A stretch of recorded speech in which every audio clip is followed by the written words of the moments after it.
Feinripp Adventskalender. Ich verkacke bestimmt. Soll ich dir was sagen? Glaube ich auch. Ja. Ich bin mir ziemlich sicher. Oh Gott, jetzt erinnere ich mich wieder. Es kommt so langsam, die Erinnerung, ne?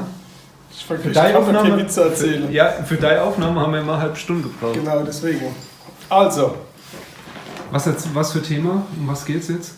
Thema Erzähl es einfach. Thema Saarländer. Saarländer? Oh, das ist ein weites Feld, ja. Muss man auch mal wieder haben. Also.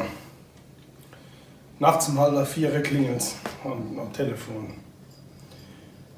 Und dann meinte er, Entschuldigung, haben Sie die Nummer 222?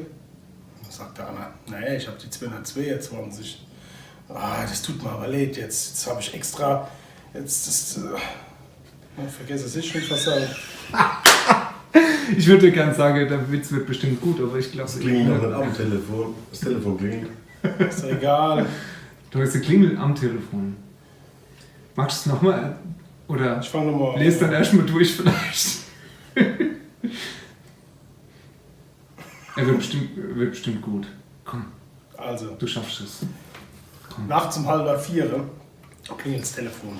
Geht der dran meint, Entschuldigung, haben Sie die Nummer 222? Und dann sagt er, nee, ich habe die 222. Und dann denkt er, es tut mir leid jetzt für die Störung.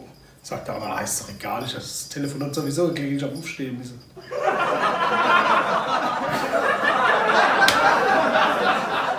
Wie hast du den Witz, jetzt mal wirklich, wie hast du den Witz rausgezogen? Du hast ihn gelesen und hast gedacht, ach, der ist so geil, muss ich jetzt unbedingt... Fand ich nicht gut. Wenn ich Bescheid erzählt hätte. Ich fand besser wie meine, aber das ist kein Maß. Doch. Also, ja. Okay, ich finde nicht aber schlecht. ich prophezei 70 Klicks.